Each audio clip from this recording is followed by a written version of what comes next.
एक बार किसी ने सवाल पूछा था, अकाल मृत्यु या एक्सीडेंट में मृत्यु होती है, क्या उनकी आत्मा को शांति प्रदान होती है या नहीं? क्या वह ऊर्ध्वगामी को प्राप्त होंगे या नहीं? तो सुनिए अकाल मृत्यु का यह रहस्य।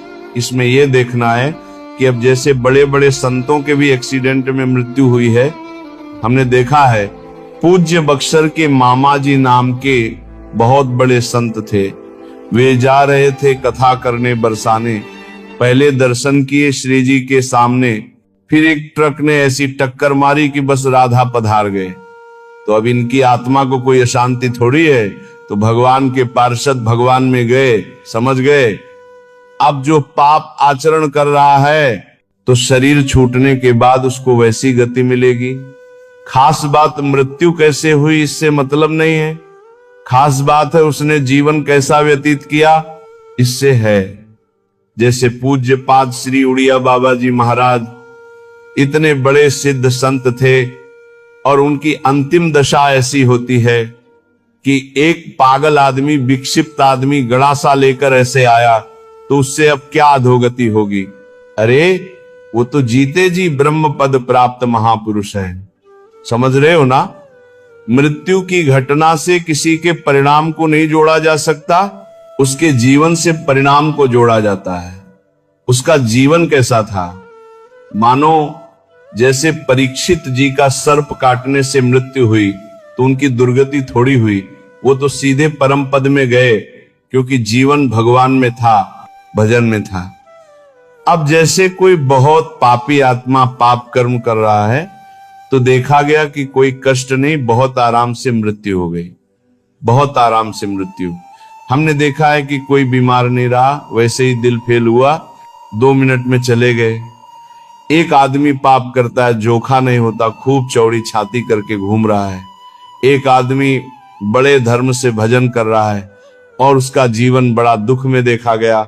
अब इसी रहस्य को जान लो, वह पाप कर्म कर रहा है तो उसके पुण्य खर्च हो रहे हैं, सिद्धांत है। अब जब पूर्व पाप और ये पाप जुड़ेंगे तो उसकी दुर्गति हो जाएगी। अब इनका अंतिम जन्म है तो इनके जितने पाप हो सब भुगता दिए जाते हैं। अंतिम परिणाम जीवन की धारा से जाना जाता है।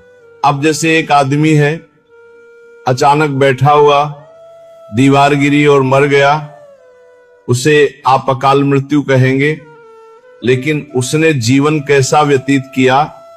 अगर जीवन भजन में व्यतीत किया तो भगवान को प्राप्त होगा, और जीवन गंदा व्यतीत किया है तो उसके गंदे आचरण के कारण उसका परिणाम होगा।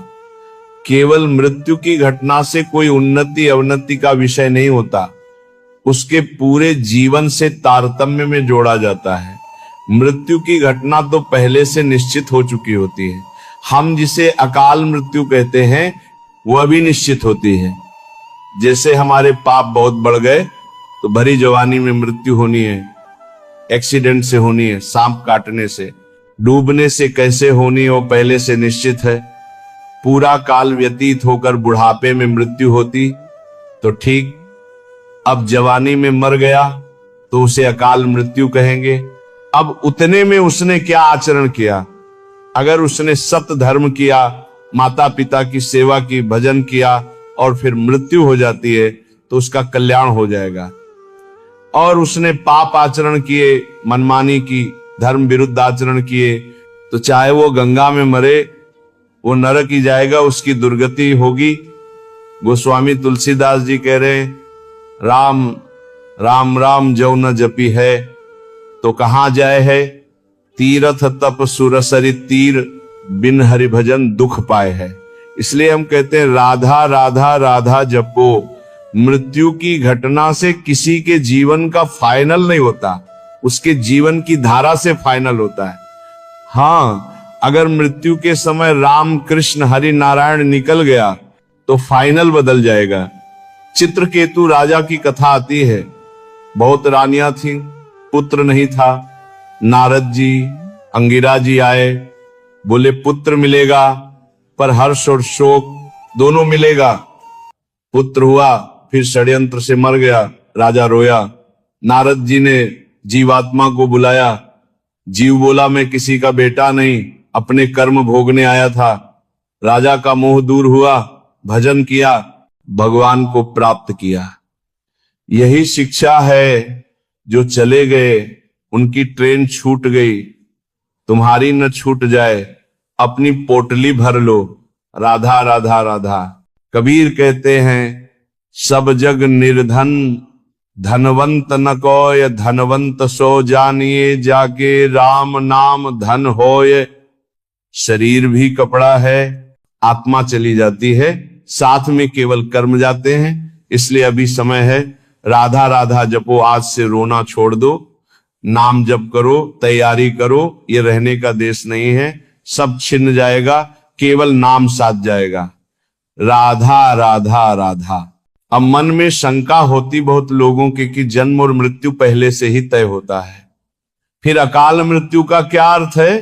अधिकृत्य अधिक पाप, अधिक पाप हो जाने पर अकाल मृत्यु आ जाती है।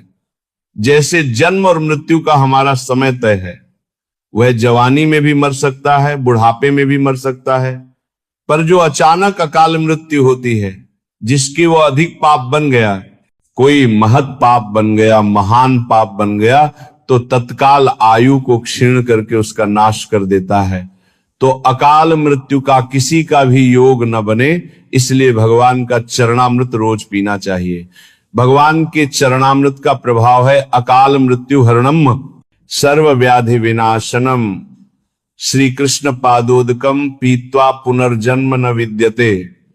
अगर रोज भगवान का चरणामृत पिए, शालिग्राम भगवान का, जैसे राधा वल्लभ जी, बांके बिहारी जी, इनसे चरणामृत ले लें और उसी में जल मिला लें और रोज एक ढक्कन चरणामृत ले, तो अकाल मृत्यु नहीं होगी।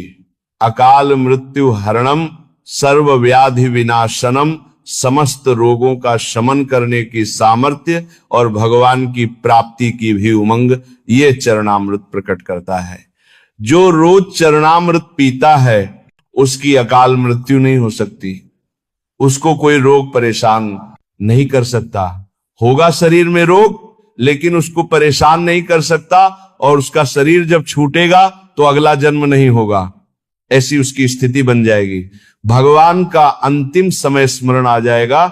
अगर रोज नियम से चरणामृत पीता है, अकाल मृत्यु हरणम सर्व व्याधि विनाशनम, श्री कृष्ण पादोदकम पीत्वा पुनर्जन्म ना विद्यते। जो भगवान का रोज चरणामृत पीता है उसका पुनर्जन्म नहीं होता, उसकी अकाल मृत्यु नहीं होती, उसको कोई रोग दबा नहीं सकते, तो अपने द्वारा पाप ऐसे बन जाते हैं। अब जैसे गर्भ हत्या है, भ्रूण हत्या है, स्त्री हत्या है, वृद्ध हत्या है, कई ऐसी हत्याएं हैं, कई ऐसे ऐसे पाप हैं जो महत्व पाप बन जाते हैं और जीवन बर्बाद हो जाता है। जीवन आजकल तो लोग विचार ही नहीं करते कि पाप हो रहा है।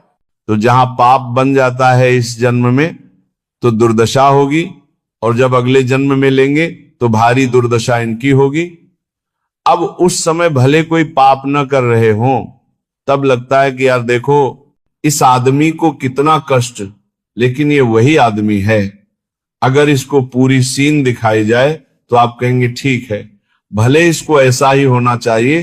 तो जो दंड मिलता है, जिंदा जल गए, ट्रक में पीस गए, अब ये सब वही है। अब इस जन्म में आए, घूम के तो अच्छे आदमी हैं, भले पाप नहीं कर रहे, लेकिन पूर्व का जो पाप है वो पीस देगा, वो जला देगा। तो जो कोई महान पाप बन जाता है तो हमारी अकाल मृत्यु भी कर दे।